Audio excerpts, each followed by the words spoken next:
সেই মাহফিল আমাকে নিয়ে আসে।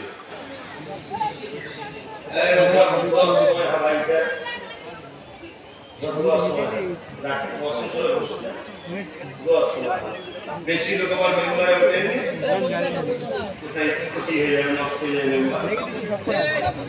সবাই তো নিয়ে যাবে মিনহা খালাকনাকুম ওয়া ফিহা নুঈদুকুম ওয়া মিনহা নুখরিজুকুম তারাতান উখরা বলে লাফি দিয়ে চলে আসবে। 40 কদম চলে আসার পরে এই কবরের জমিনে ফেরেশতা চলে আসবে। তোমাকে জিজ্ঞাসা করা হবে মান রব্বুকা, তোমার রবকে মুখস্থ করে উত্তর দেওয়া যায় না। সত্যি দুনিয়ার জমিনে যারা আল্লাহর পক্ষে জিন্দেগি কাটিয়েছে, আল্লাহর পক্ষে নিজের জন্য কাটিয়েছে, যেমন নামাজে পাওয়া গেছে, নামাজকে বাঁচাবার জন্য পাওয়া গেছে, তার উদাহরণ হলো আজ যেমন কেন্দ্রের দলের সরকার ও আকাশ সংশোধনের নামে মসজিদ মাদ্রাসাগুলোকে মিটিয়ে দিতে চাইছে। শুধু নামাজ পড়লে হবে না, মসজিদ মাদ্রাসাকে বাঁচাবার জন্য শক্তি তৈরি করতে হবে। ঠিক না বেঠিক? মান রব্বুকা, তোমার রবকে উত্তর মুখস্থ করে দেওয়া যায় না। তারাই দিতে পারবে যারা রবের জন্য হাতকে ব্যবহার করেছে, রবের জন্য পাকে ব্যবহার করেছে, রবের জন্য জিন্দগিকে ব্যবহার করেছে। খুলেছে আল্লাহর জন্য কথা বলেছে, এই চোখ দিয়ে আল্লাহ যেটা খুশি হবে সেটা দেখেছে, এই কদম দিয়ে আনন্দের কাছে গেছে, এই কদম দিয়ে মসজিদে গেছে, এই কদম দিয়ে মাদ্রাসায় গেছে, এই কদম দিয়ে আনন্দের সহবতে গেছে, এই আল্লাহ দিয়ে পা দিয়ে আল্লাহ দিনের মজলিসে এসে জোরে জোরে বসেছে, আল্লাহ দিয়া পা দিয়ে আল্লাহ দিনকে যারা মিটাতে গেছে তাদের বিরুদ্ধে পদসভা করে আন্দোলন করেছে, তারা দুনিয়ার জমিনে আল্লাহর পক্ষে জিন্দেগিকে কাটিয়েছে। আমার আল্লাহ কবরের জমিনে তাদের জবানদি বার করাবে রব্বি আল্লাহ, অর্থাৎ আমাদের রব হলো আল্লাহ।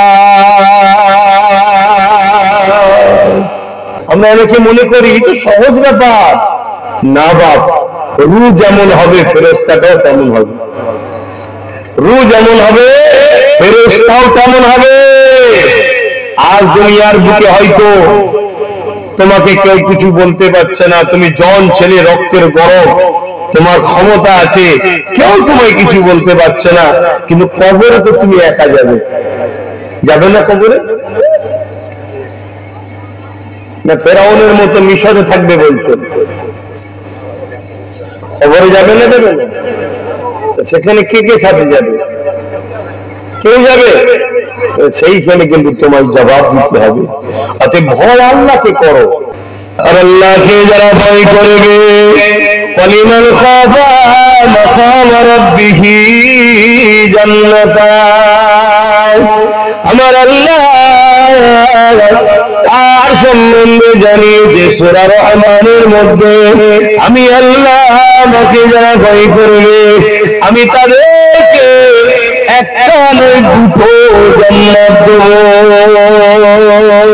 আরে বলেন সুবহান। যাদের হৃদয় আল্লাহর ভয়, তারা যদি খেতে না পায় রুটা রাখবে, তথাপি হারামের খাদ্য যে খাবে না। যাদের হৃদয় আল্লাহর ভয় আছে তারা যদি খেতে না পায় পেটে পিঠে পাথর বাঁধবে, তথাপি আল্লাহ শুনিয়া বসে যাবে না। যাদের হৃদয়ে আল্লাহর ভয় আছে তারা কখনো জালিমের সঙ্গে চলাচল করতে পারে না।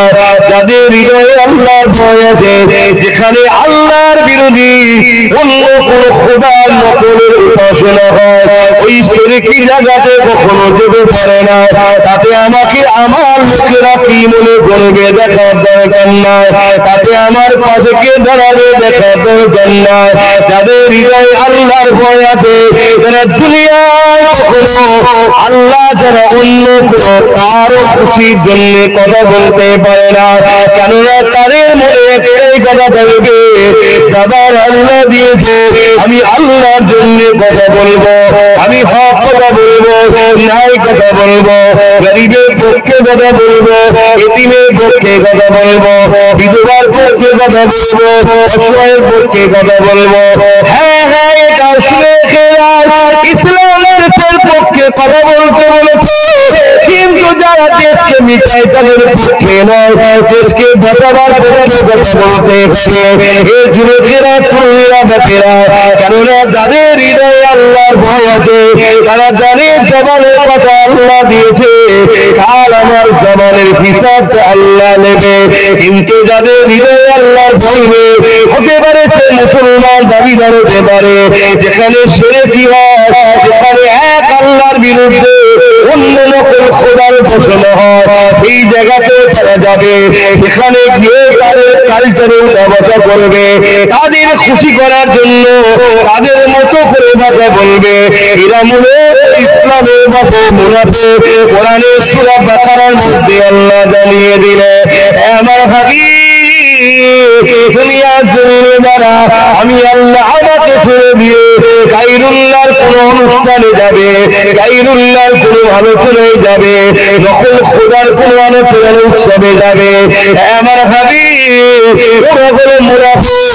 ওরা সেখানে গিয়ে বলে, আমরা তো তোমাদের সাথে আছি, আমরা শুধুমাত্র মুসলমানকে বোকা বানাবো বলে মুসলমানদের সঙ্গে মিশে নামাজটা পড়ি, মুসলমানদের বোকা বানাবো বলে মুসলমানদের সঙ্গে মিশে ঈদ বকরাইদটা করি, কিন্তু আমাদের হৃদয়ে তোমরাই রয়েছে। আমরা সবাই যখন আসবো তোমাদের দিকে চলে এসে মুসলমান দিয়াকে কতল করব তোমাদের সাথে মিশে, আমরা কথা দিলাম আমরা তোমাদের দিকে আছি। এই যুবকেরা আল্লাহর কোরআন সতর্ক করে দিল, এরাই হলো মুনাফিক, এরাই হলো গাদ্দার। এই মুনাফিকদের ঘরে যদি চিনতে না পারো, আগামী দিন তোমার আমার যদিও বলে মনে চলে যায়, তোমার আমার বাচ্চা দিয়াকে জোর করে ধর্মান্তরিত করা হবে, জোর করে ইসলাম থেকে সরানো হবে, জোর করে মাদ্রাসা মসজিদ গুলোকে ভাঙা হবে, জোর করে আল্লাহ থেকে সরিয়ে দেওয়া হবে। অলরেডি আমার ভারতবর্ষে উত্তরাখণ্ড বলে একটা রাজ্য আছে, এই রাজ্যে মুসলিম পার্সোনাল ল ইসলামের আইনকে ব্যান করে দেওয়া হয়েছে। জানো, এ নিয়ে কিন্তু লোক চিল্লাবে না, তারা মুসলমান আছে এ নিয়ে বলবে না। এই যুবকেরা মন দিয়ে শোনো, বাঁচতে যদি তার ইমানকে তাজা রাখো, ইমান ছাড়া বাঁচা যাবে না। আল্লাহ নবীর বিরুদ্ধে, সাহাবাদের বিরুদ্ধে, নবী আলাইহিস সালামের বিরুদ্ধে যুগে যুগে যুগে লড়াই হয়েছে, অত্যাচারীরা জুলুম করেছে, জালিমেরা জুলুম করেছে, সন্ত্রাসীরা জুলুম করেছে, আতঙ্কবাদীরা জুলুম করেছে, জঙ্গিরা জুলুম করেছে, মানব কবি পশুরা জুলুম করেছে, কিন্তু ইসলামের পক্ষে যারা ছিল তাদের সংখ্যা কম ছিল, তথাপিও তারা যুগে যুগে কামিয়াবি বিজয় হয়েছে। নজওয়ানেরা কিসের জোরে, ইমানের জোরে, এই ইমানকে হিফাজত করো, আল্লাহ পাকের পক্ষে থাকো, আল্লাহকে ভয় করো, নবীকে প্রিয় করে আদর করো। এই যুবকেরা মারা গেলে তোমাকে মুসলমান মনে করে জানাজা দিয়ে কবরে তো দিয়ে চলে আসবে, তুমি মুনাফিক হও। তোমার হৃদয়ে যদি আল্লাহর ভয় না থাকে, তোমার হৃদয়ে যদি নবীর প্রেম আদর্শ সবার উপরে না থাকে, তাহলে তোমার কবরের জমিটাকে আল্লাহ জাহান্নামের গর্ত বানিয়ে দেবে, 99টা সাপ দিয়ে দেবে। এটা হলো কবরের শাস্তি। জাহান্নামের শাস্তি তো বিচারের পরে রয়েছে। আমি বলে দিয়ে যাই, সতর্ক হয়ে যায়। দুনিয়া জমিনে সংসার করতে হবে, দুনিয়া জমিনে কারবার করতে হবে, দুনিয়া জমিনে আত্মীয়তা করতে হবে, দুনিয়া জমিনে ইনকাম করতে হবে, সব করে।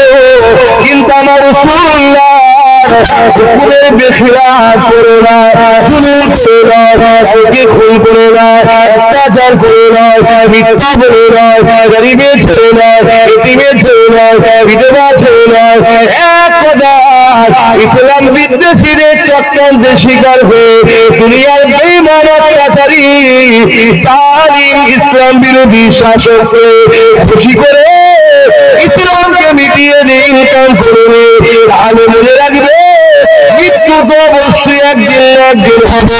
সেদিন আল্লাহ তাকে এখানে জবাব দিতে হবে। অপরদিকে তুমি যদি খোদাতে থাকো, আল্লাহ দিনকে তাও মজবুত করে ধরে থাকো, হুকুম যদি হয় তারপরে আল্লাহ দিনকে ধরে থাকো।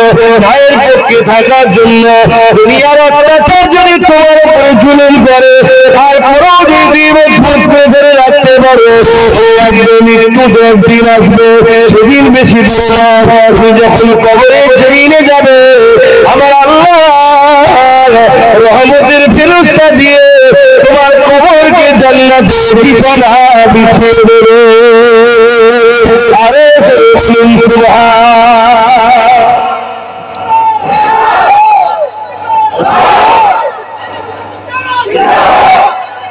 আল্লাহ বলছে, আমি গল্প বলছি না, দিন বলছি। শুনছেন তো নাকি? দিন বলছি। নেওয়া না নেওয়া সবটা নিজ নিজ ব্যাপার, কিন্তু মনে রাখবেন ভুলের মাপ আছে, ইসলামের ক্ষতিকারকদের মাপ না। বাপেরা নজওয়ানের আজকে দিন আমাদের কাছে সব থেকে ভয়ঙ্কর জিনিস হয়ে গেল ঈমান বাঁচানো। আর ঈমানকে লুটার জন্য সব থেকে ভয়ঙ্কর হয়ে গেল একদল দাড়ি টুপি মুফতি মৌলানা নামে ইসলামের দুশমন মুনাফিক নেমে গেছে। এই যুবকেরা বন্দী শুয়ে রাখবেন, আল্লাহ নবী জানিয়ে দিলেন উলামা দুই ধরনের হবে, খায়রুল উলামা, শাররুল উলামা। একটা হলো ভালো উলামা, আর একটা হলো খারাপ উলামা। ভালো উলামা কারা? যারা কোরআন হাদিস দ্বীন ইসলাম শিখেছে। জবান যখনই খুলবে কথাতে ধরা পড়বে, ওটা দেখবে না। যদি তার সন্তান বিপদে পড়ে, সন্তান যদি ভুল করে, সেখানেও সে মুখ খুলে কথা বলবে। এক কথা, সে যখনই মুখ খুলবে আল্লাহ রাসূলের জন্য বলবে।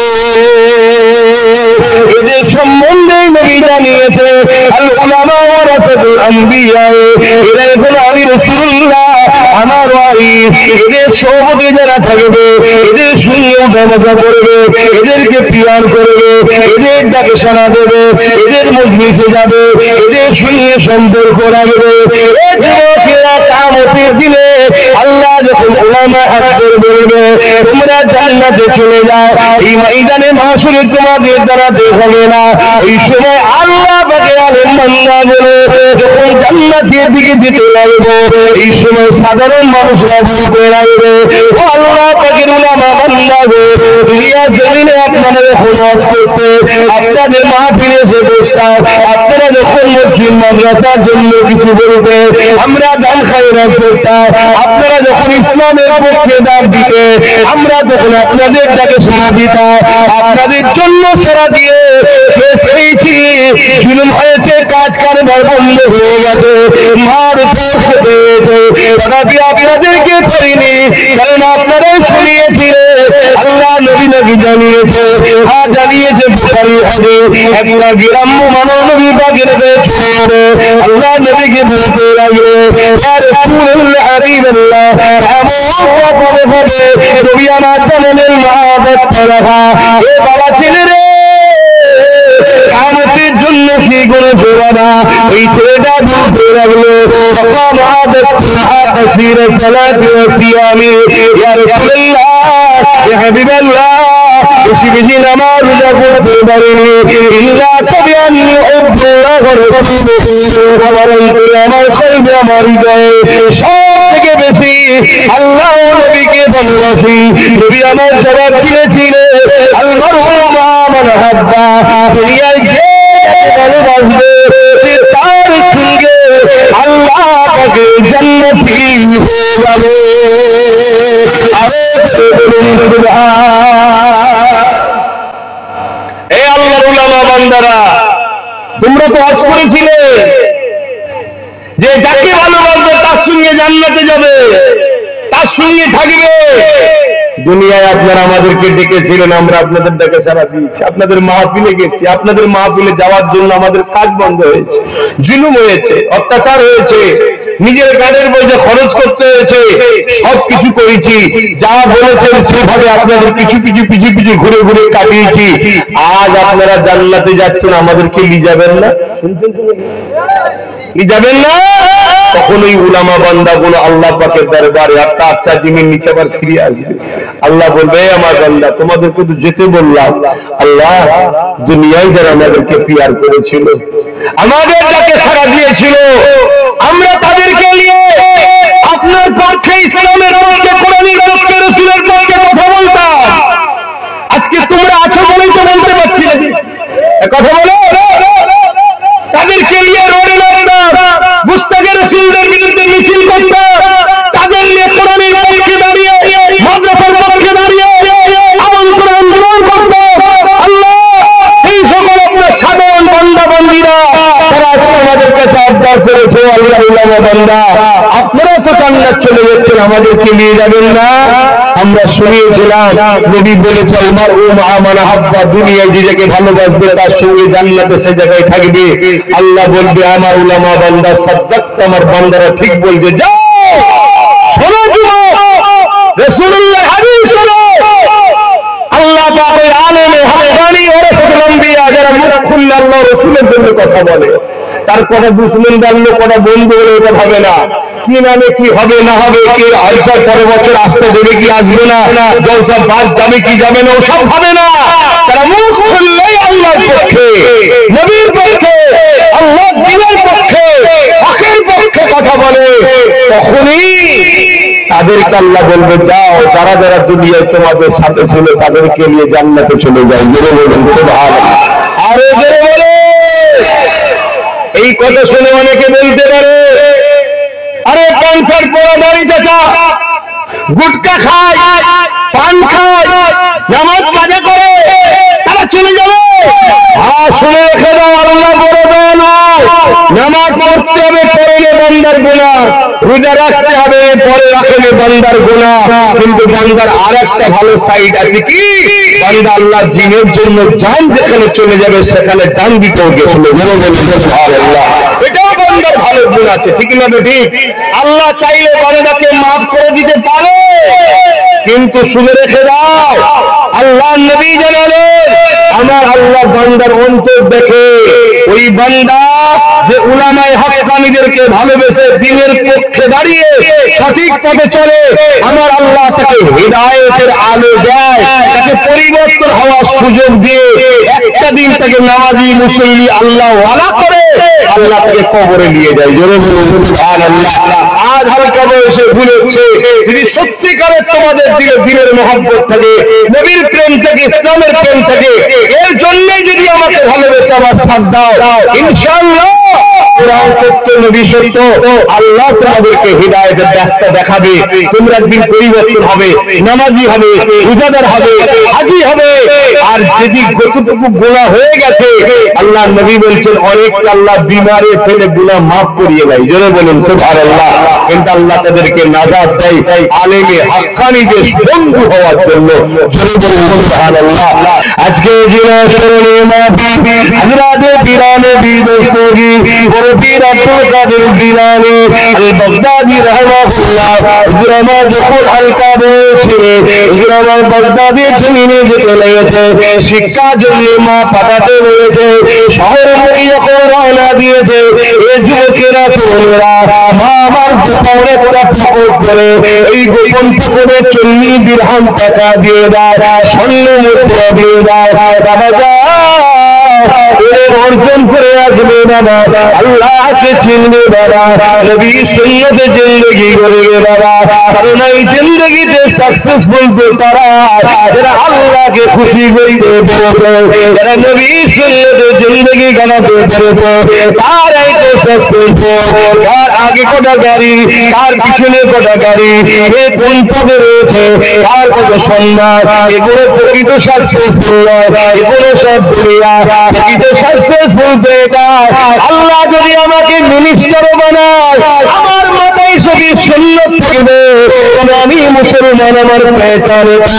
আল্লাহ যদি আমাকে বিশাল মন্ত্রী বানায় তবে আমার মুখে দাড়িটা বেড়ে থাকে, কারণ এটা হলো আমার নবীর সুন্নাত, এটা হলো আমার পেহচান। আর এই তো প্রতিদিন সাকসেসফুল হয়েছে। আমি যতই ব্যস্ত থাকি না কেন আমি নামাজের সময় নামাজ আদায় করে নেব, কারণ আল্লাহ আমার মালিক, আল্লাহ তো আমায় কামিয়াবি দিয়েছে।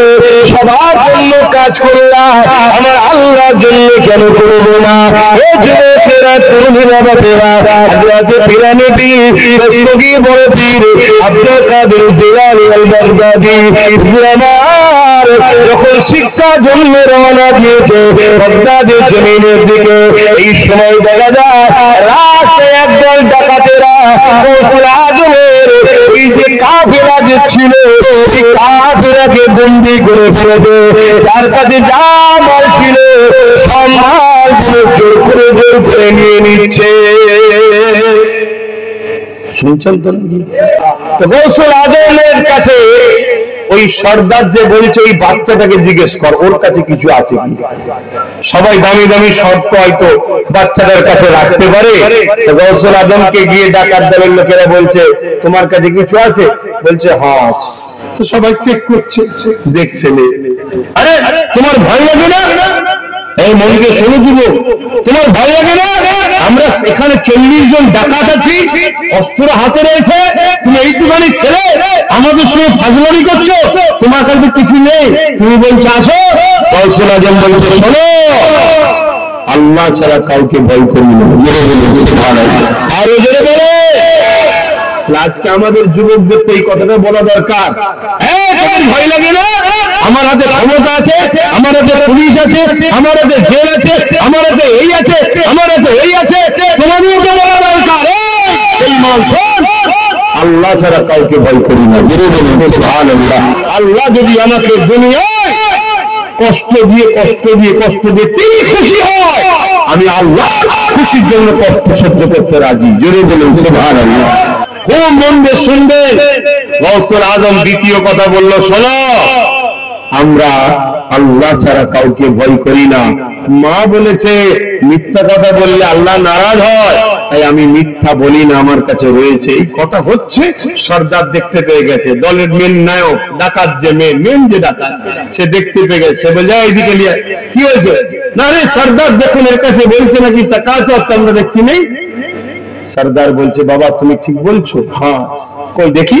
তখন উনি গোপন পকেট থেকে 40টা স্বর্ণ মুদ্রা বার করছে। ডাকাত দলের সর্দার বলছে বাবা তুমি জানো না এটার মূল্য কত? বলছে হ্যাঁ জানি। তাহলে একটা তো না বললেই পেয়ে যেতে পারতে, টাকাটা কেউ নিত না, চেক করেছে, না বললে মিটে যাবে। তখন বড় পীর সাহেব বলছে, তখন ছোট তিনি ছোট। আহা কেন বড় পীর হয়েছে দেখতে হবে তো। আমার মা বলেছে মিথ্যা কথা বলবে না, মিথ্যা কথা বললে আল্লাহ নারাজ হয়ে যায়। সামান্য পয়সা তো দূরের কথা, আল্লাহ খুশির জন্য আমরা জান দিতে পছন্দ করি। আল্লাহ